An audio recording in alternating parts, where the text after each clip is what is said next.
A number of Russian critics living in exile throughout Europe have reported that Russian security services are stepping up their efforts to silence, threaten, and persecute them.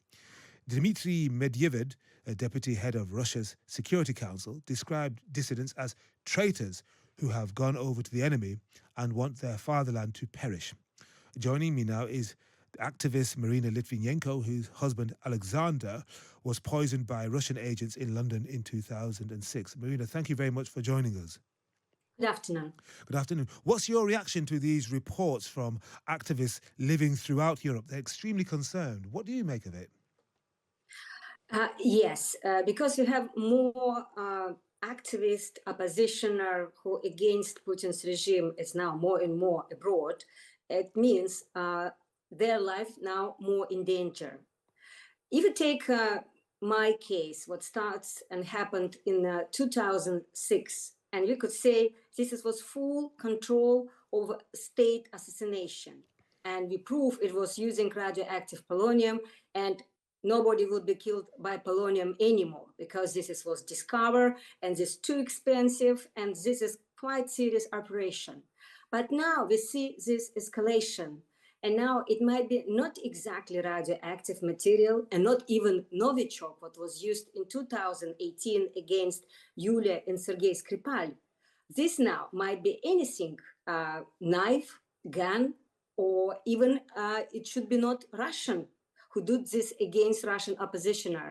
We have a lot of agents in different countries what might be activated in one day, and it looked like a hooligan or some street violence, but it doesn't mean life of people would be very much safe after that.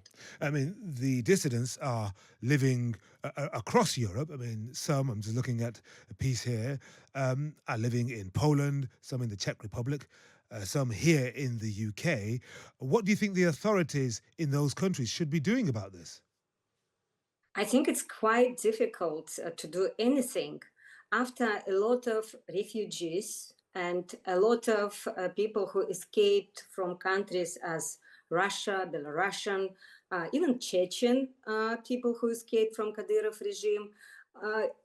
Very difficult to check, or there are real people who escaped this regime, or this might be agent. I would like to give you this example for what happened just recently, when this was a very now famous swap of Russian agent and Russian political prisoners. We could see most of them pretend they are even not Russian. A family living in Slovenia, as they've been charged as committing spy for Russia state, they pretend they're Argentinian, and their children were born as Argentinian, and they never knew they are Russian. How many kind of families we might have? Yeah, you can imagine why people would want to go to those lengths. It's chilling what Dmitry Medvedev, former Russian prime minister, did say and how he described dissidents. Let me repeat: traitors who have gone over to the enemy and want their fatherland to perish. We've seen in the last few days the largest exchange of prisoners and hostages between Russia and Western countries since the Cold War. What's your response to that? Did that give you some encouragement, or did that worry you because it might encourage Russia to do even more of this?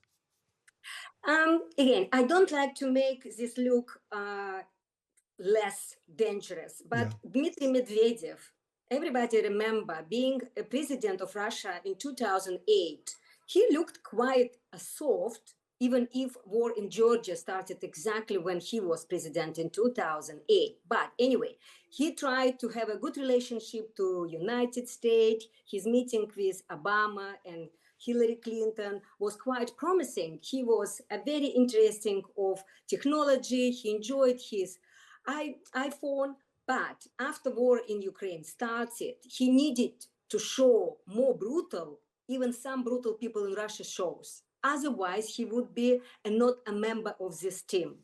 If somebody was able to read his Twitter, but now X network, it's absolutely shocking how a person in a position of a state man might use these words. It's shocking.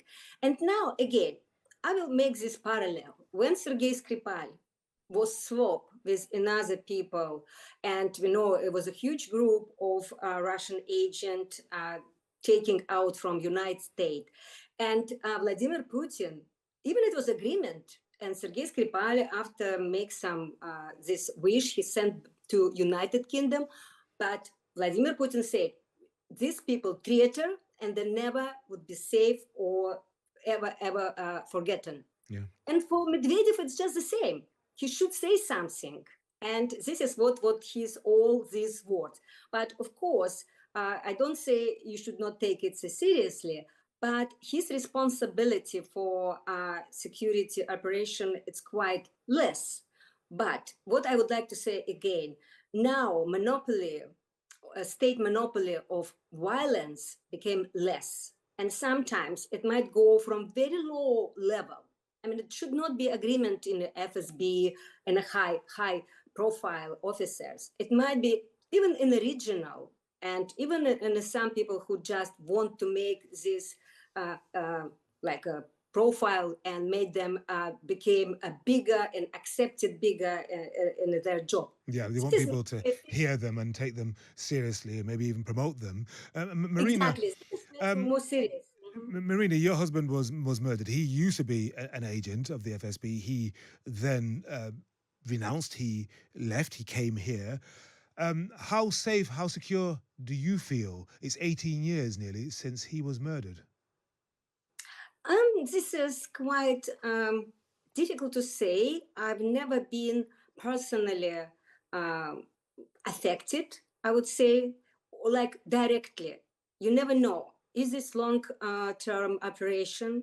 And people want me to come back to Russia, but they definitely wanted me after this all public inquiry provided evidence, and it was obviously a relationship between Russia and UK damaged very much. And coming back to Russia, they might be used me just like to destroy all this evidence, just push me to say it's all was wrong, and real person who killed my husband was, of course, not Putin and not Russia state. And this is, I don't know what this is a long-term game. Are you still getting threats, Marina?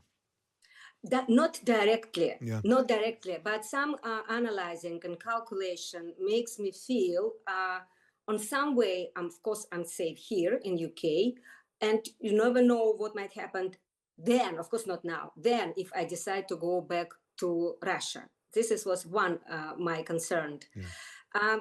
But again, we don't know what they started to use against who. Before my husband was killed, he believed this is only people who discover their way to operate in European countries, way to earn money, to corrupt people. They became dangerous. Okay. And this is, we know, these people became target. But now it looks like even less dangerous to this regime person one day might be target. Yeah. What I just already mentioned, just because somebody decided to do this. Okay. Marina, thank you very much for your time. Thank you for your insight. That's Marina Litvinenko, a Russian activist now here in the UK.